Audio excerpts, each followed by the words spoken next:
दोस्तों वैसे तो भारत मिलिट्री पावर में दुनिया में चौथे नंबर पर आता है, जो कि दुनिया के कुछ चुनिंदा न्यूक्लियर पावर वाले देशों में से एक है। लेकिन इस समय भारत अपने दो सबसे बड़े दुश्मन देशों चाइना और पाकिस्तान की कंबाइंड पावर का मुकाबला करने के लिए अपने आप को एक मॉडर्न और वर्ल्ड क्लास मिलिट्री पावर के रूप में स्टेब्लिश करने का प्रयास कर रहा है, क्योंकि दशकों से इंडियन मिलिट्री के पास अपनी विशाल साइज के मुकाबले पर्याप्त हथियारों की कमी रही है, जिसे देश की लगातार बदलती सरकारों ने नजरअंदाज किया है। नतीजन आज भारत अपने सबसे बड़े दुश्मन देश चाइना के मुकाबले डिफेंस की फील्ड में काफी पीछे रह गया है। तो वहीं दूसरी ओर चाइना ने अपनी मिलिट्री को बहुत ही ज्यादा एडवांस बना दिया है। चाइना की डिफेंस इंडस्ट्री इस समय इतनी ज्यादा मजबूत हो चुकी है कि वह वर्ल्ड सुपर पावर अमेरिका को भी टक्कर देने लगा है। इसके साथ ही चाइना ने भविष्य में भारत से मिलने वाली चुनौती को देखते हुए भारत के खिलाफ पाकिस्तान की सेना को भी अपने नए नए हथियारों की सप्लाई करके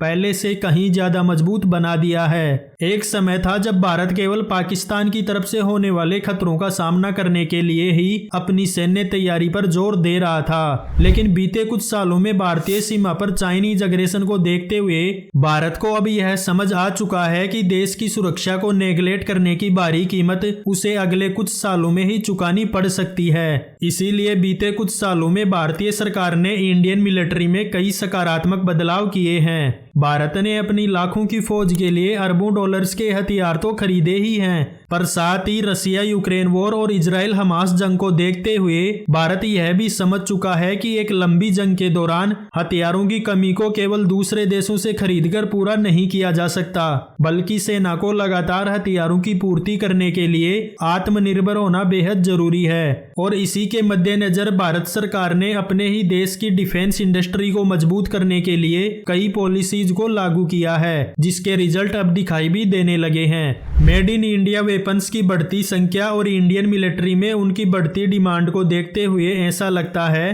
कि आगे आने वाले कुछ सालों में भारत बेशक डिफेंस की फील्ड में पूरी तरह से आत्मनिर्भर हो सकता है। लेकिन वर्तमान समय की बात करें तो फिलहाल भारतीय सेना कितनी शक्तिशाली है, इसकी जानकारी आप इस वीडियो में देखने वाले हैं। तो चलिए शुरू करते हैं।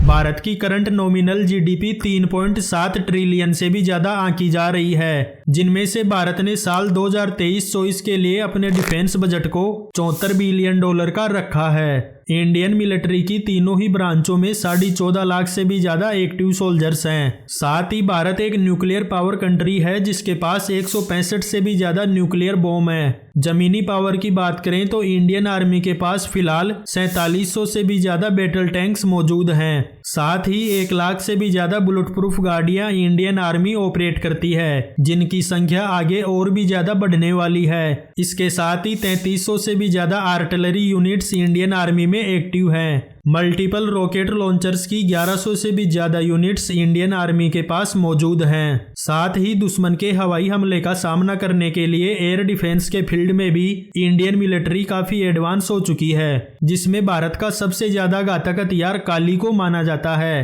काली की संपूर्ण जानकारी आप हमारी पिछली वीडियो में देख सकते हैं, जिसका लिंक डिस्क्रिप्शन में दिया गया है। मीडियम के बाद लॉन्ग रेंज मिसाइल सिस्टम में भारत के पास रसिया का सबसे बेहतरीन S-400 एयर डिफेंस सिस्टम भी मौजूद है, और आगे भी भारत नए नए तरह के एयर डिफेंस सिस्टम के निर्माण पर काम कर रहा है। इसके बाद अगर बात करें हवाई पावर की, तो इस फील्ड में इंडियन मिलिट्री 2500 से भी ज्यादा विभिन्न प्रकार के फाइटर जेट्स ऑपरेट करती है, जिनमें मुख्य रूप से राफेल, मिराज 2000, तेजस, MiG-29 और सुकोई S-30 MKI मौजूद हैं। अटैक हेलीकॉप्टर्स में इंडियन मिलिट्री के पास 150 से भी ज्यादा यूनिट्स मौजूद हैं, जिनमें मुख्य रूप से अपाचे हेलीकॉप्टर, HAL प्रचंड हेलीकॉप्टर, HAL रुद्र हेलीकॉप्टर और चिनूक हेलीकॉप्टर को इंडियन आर्मी ऑपरेट करती है। इसके बाद नेवल पावर की बात करें तो इंडियन नेवी के पास वर्तमान समय में खुद के 2 विशालकाय एयरक्राफ्ट कैरियर्स मौजूद हैं, INS विक्रमादित्य और INS विक्रांत, दुश्मन की समुद्री ताकत को ध्वस्त करने के लिए इंडियन नेवी 11 खतरनाक हथियारों से लैस एडवांस डिस्ट्रॉयर शिप्स का इस्तेमाल करती है, जिसमें Visakhapatnam class, Kolkata class, Delhi class और राजपूत क्लास के शिप्स भी मौजूद हैं। इसके साथ ही समुद्र के गुप्त हथियारों की बात करें तो इंडियन नेवी के पास टोटल 18 सबमरीन्स मौजूद हैं, जिनमें से 2 अरिहंत क्लास की न्यूक्लियर पावर से लैस बैलिस्टिक मिसाइल ऑपरेट करने वाली सबमरीन्स हैं। इसके अलावा बाकी 16 केवेंशियल पावर सबमरीन्स हैं। साथ ही अदर शिप्स में इंडियन नेवी के पास करीब 40 लैंडिंग शिप्स भी मौजूद हैं और 8 के करीब टेक ऑफ एयरक्राफ्ट भी इंडियन नेवी ऑपरेट करती है, जो कि दुश्मन की समुद्री सीमा तक अपनी फौज और टैंकों को भी ले जाने में सक्षम हैं।